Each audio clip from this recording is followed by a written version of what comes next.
2. Si la sustancia espiritual puede unirse a un cuerpo. Si la sustancia espiritual puede unirse a un cuerpo. 35. Argumentos por los que parece que no. 1. Dice Dionisio en el capítulo 1 del de Dia Ibi. Nomin. 36, que las cosas incorpóreas son incomprensibles para las corpóreas. Pero toda forma es comprendida por la materia, pues es su acto. Luego la sustancia espiritual incorpórea no puede ser forma de un cuerpo. 2. El dueño de la potencia lo es de la acción, según Aristóteles en el libro de Somno et Vigilia. 37. Pero la operación propia de la sustancia espiritual es entender, que no puede ser operación de un cuerpo, pues el entender no se realiza mediante órgano corpóreo, como se demuestra en el tercero de Anima. 38. Luego una forma intelectiva no puede ser forma de un cuerpo, luego tampoco puede serlo la sustancia espiritual, en la que se funda esta potencia. 3. Lo que se añade a una cosa con posterioridad al ser completo, se le añade accidentalmente. Pero la sustancia espiritual tiene en sí el ser subsistente. Sí, pues, se le añade un cuerpo, se le añade accidentalmente. Luego no puede unirse al cuerpo como forma sustancial. 4. Uno decía que el alma, en cuanto que es espíritu, es subsistente por sí, en cuanto que es alma, se une como forma. Por el contrario, el alma según su esencia es espíritu, luego es forma del cuerpo por su propia esencia o por algo añadido a su esencia. Ahora bien, si lo es por algo añadido a la esencia, como todo lo añadido sobre la esencia es accidental, se sigue que el alma se une al cuerpo por accidente y, así, el hombre es ser por accidente, lo que es inadmisible. Por tanto, se une por su propia esencia, en cuanto que es espíritu. 5. La forma no es por la materia, sino la materia por la forma. Por eso el alma no se une al cuerpo para perfeccionarlo, sino que más bien es el cuerpo el que se une al alma para la perfección del alma, si esta es su forma. Pero el alma no necesita del cuerpo para su perfección, pues puede existir y entender sin cuerpo. Luego el alma no se une al cuerpo como forma. 6. La unión de la forma y de la materia es natural. Pero la unión del alma con el cuerpo no es natural, sino milagrosa, pues se dice en el libro de Espíritu et Anima. 39, fue un completo milagro que cosas tan distintas y tan separadas pudieran unirse. Luego el alma no se une al cuerpo como forma. 7. De acuerdo con Aristóteles en el libro de Caelo. 40, toda debilitación es al margen de la naturaleza, por tanto, lo que debilita a algo no se le une naturalmente. Pero el alma se debilita con la unión al cuerpo, y no solo en cuanto al ser, porque el cuerpo sobrecarga al alma, sino también en cuanto al obrar, pues solo puede conocerse a sí misma si se retrae de todos los vínculos corpóreos, como se señala en el libro de Espíritu et Anima. 41. Luego la unión del alma con el cuerpo no es natural, y así, igual que antes. 8. Dice Averroes, en el octavo de la Metafísica. 42, que cuando algo que está en potencia pasa a estar en acto, esto no ocurre por algo añadido. Pero cuando el alma se une al cuerpo, se añade al cuerpo algo extrínseco, pues el alma es creada por Dios y es infundida en el cuerpo. Luego el alma no es acto o forma del cuerpo. 9. La forma surge de la potencia de la materia. Pero la sustancia espiritual no puede surgir de la potencia de una materia corpórea. Luego la sustancia espiritual no puede unirse al cuerpo como forma. 10. Hay mayor afinidad entre un espíritu y otro que entre el espíritu y el cuerpo. Pero un espíritu no puede ser forma de otro espíritu. Luego tampoco la sustancia espiritual puede ser forma de un cuerpo. 11. Dice Agustín. 43, que el alma y el ángel son de naturaleza semejante, aunque de oficio diferente. Pero el ángel no puede ser forma de un cuerpo. Luego tampoco el alma. 12. Boecio dice en el libro de Duabus Naturis. 44, la naturaleza es lo que informa con la diferencia específica. Pero la diferencia específica del alma y del ángel es la misma, es decir, racional. Luego la naturaleza de ambos es la misma, y, así, estamos en las mismas que antes. 13. El alma se relaciona igual con el todo que con las partes, porque está toda ella en el todo y toda ella en cada una de las partes. Pero la sustancia espiritual, que es inteligencia, no es acto de ninguna parte del cuerpo, como se dice en el tercero de Anima. 45.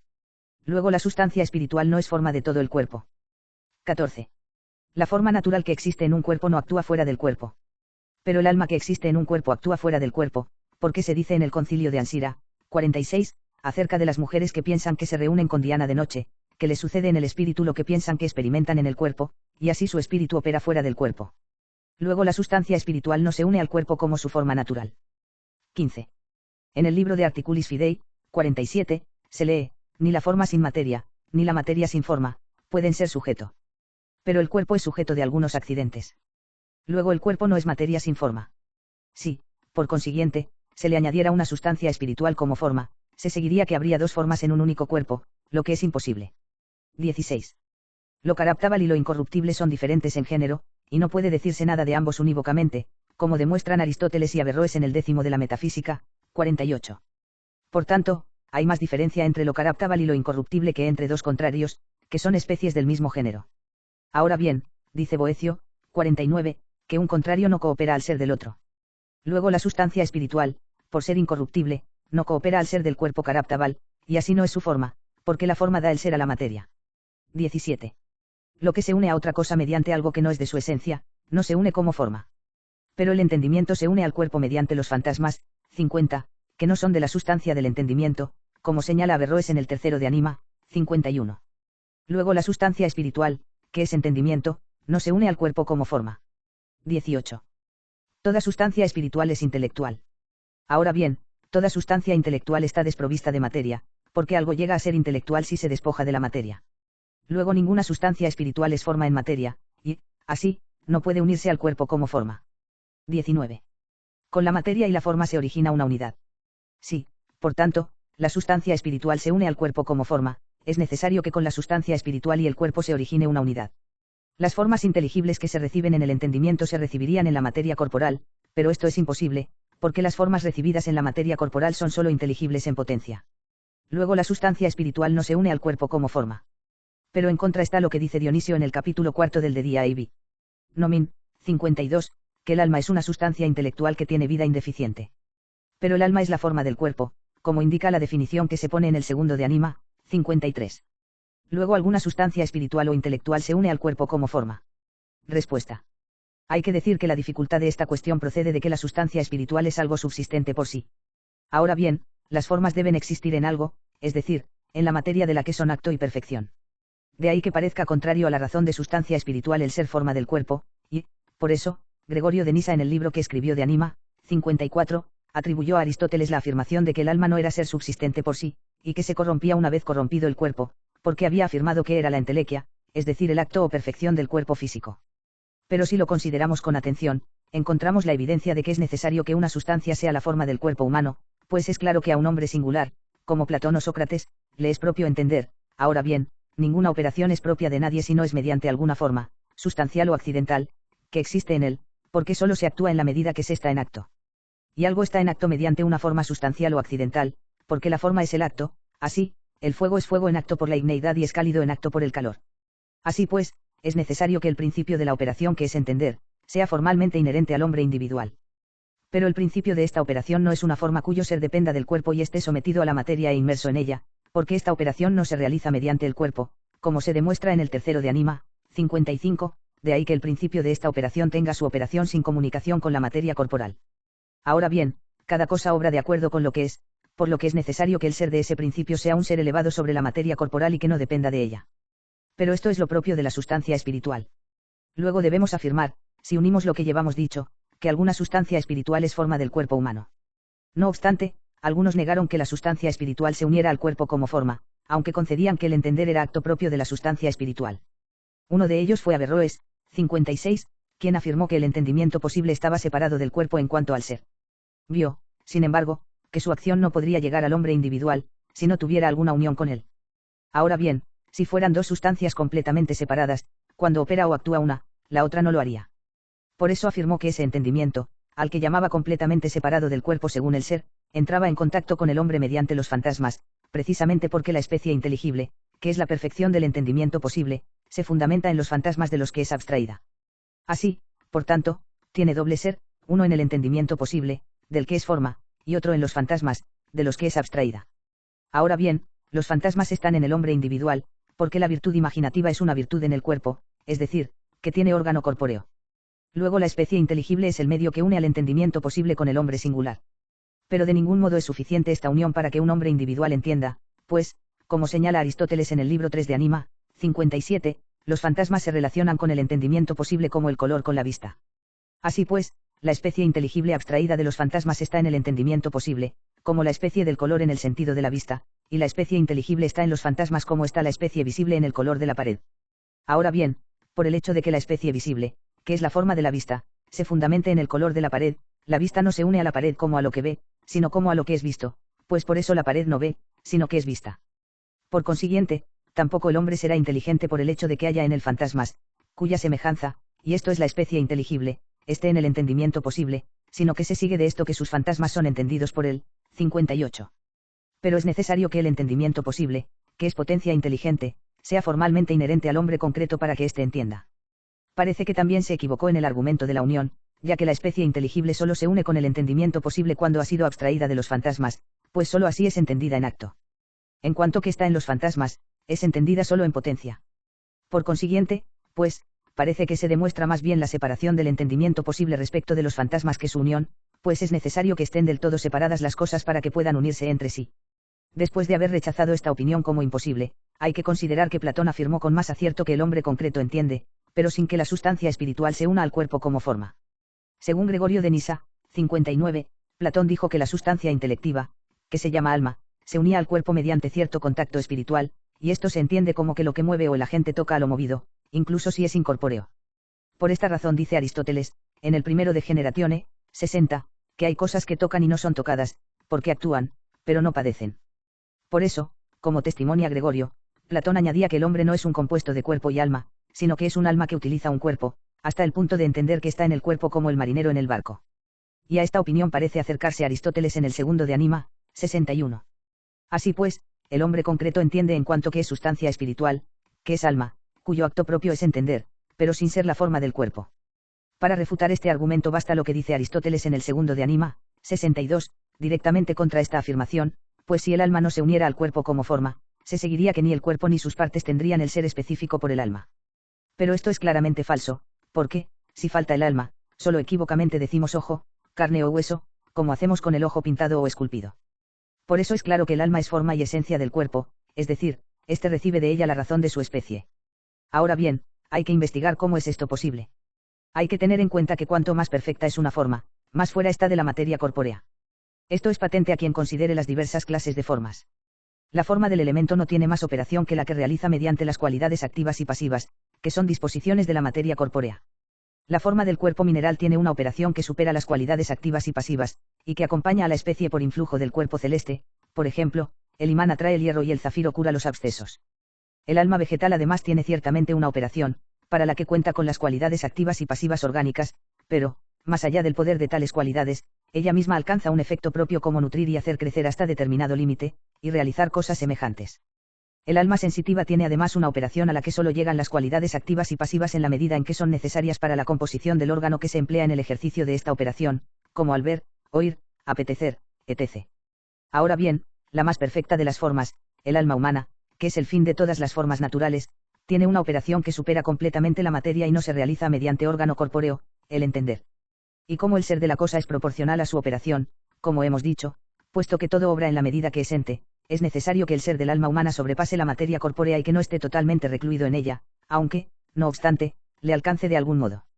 Por consiguiente, en cuanto que supera el ser de la materia corpórea y es capaz de subsistir por sí y obrar, el alma humana es sustancia espiritual, en cuanto que es alcanzada por la materia y le comunica a la materia su ser, es forma del cuerpo. Ahora bien, es alcanzada por la materia corpórea por la razón de que siempre lo supremo del orden ínfimo alcanza lo ínfimo del orden supremo, como señala Dionisio en el capítulo 7 de Diaibi.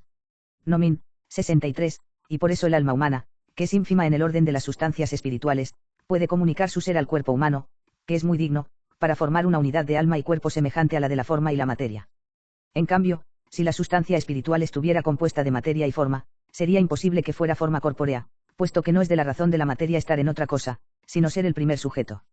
Respuesta a los argumentos. 1. Aunque la sustancia espiritual no está comprendida en el cuerpo, este de alguna forma la alcanza, como hemos dicho. 2. Entender es una operación del alma en cuanto que supera los límites de la materia corporal, por eso no se realiza mediante un órgano corpóreo. Puede decirse, no obstante, que el hombre, como conjunto, entiende, por cuanto se trata de una operación propia del alma, que es su parte formal, igual que atribuimos al todo las operaciones de cada una de sus partes, pues el hombre ve mediante los ojos, anda con los pies y, del mismo modo, entiende con el alma. 3. El alma tiene ser subsistente por cuanto su ser no depende del cuerpo, ya que es superior a la materia corporal. No obstante, para la comunión de este ser recibe el cuerpo, con la finalidad de constituir una unidad de cuerpo y alma, y esto es el ser del hombre. Si se uniera con el cuerpo de otra forma, se seguiría que la unión era accidental. 4. El alma es forma del cuerpo por su propia esencia, no por algo añadido. De todos modos, en cuanto se relaciona con el cuerpo, es forma, mientras que, en cuanto que supera los límites corporales, recibe el nombre de espíritu o sustancia espiritual. 5. Ninguna parte separada de su todo tiene la perfección de su naturaleza, por eso, el alma solo tiene la perfección de su naturaleza en unión con el cuerpo, pues es parte de la naturaleza humana. Y esto es claro por el hecho de que en la misma virtud del alma está que fluyan de ella unas potencias que no son actos de órganos corpóreos, porque exceden la proporción del cuerpo, y también que fluyan de ella unas potencias que son actos de órganos, ya que puede ser alcanzada por la materia corporal. Ahora bien, no hay nada perfecto en su naturaleza, si no puede explayar en acto lo que contiene virtualmente. Por eso, aunque el alma podría existir y entender separada del cuerpo, carece de la perfección de su naturaleza cuando está separada del cuerpo, como señala Agustín en el 12º Supergen ad litteram, 64. 6. No se entiende ahí el milagro como lo opuesto a una operación natural, sino como llamamos milagros también a los acontecimientos naturales que proceden del incomprensible poder divino. Y en este sentido dice Agustín, Superloan, 65, que es más milagro que Dios produzca a partir de unos pocos granos una cantidad de miel suficiente para alimentar a todo el género humano, que el que haya alimentado a 5.000 hombres con 5 panes. 7. No es natural aquello que debilita una cosa, sobreentendida su naturaleza. Pero ocurre con frecuencia que algo pertenece a la naturaleza de una cosa y, no obstante, se sigue de ello alguna debilitación o defecto, por ejemplo, es natural al animal componerse de contrarios, y de ello se sigue su muerte y corrupción. Del mismo modo es natural al alma necesitar fantasmas para entender, y esto hace que entienda peor que las sustancias superiores. Ahora bien, cuando decimos que el cuerpo sobrecarga al alma, esto no procede de su naturaleza, sino de su corrupción, según Sab. 9,15, el cuerpo, que se corrompe, sobrecarga al alma. Pero cuando se dice que, para entender, abstrae de las ligaduras corporales, hay que entender que abstrae de ellas como objetos, pues el alma entiende prescindiendo de toda corporeidad, pero no que se desligue de ellas en cuanto al ser.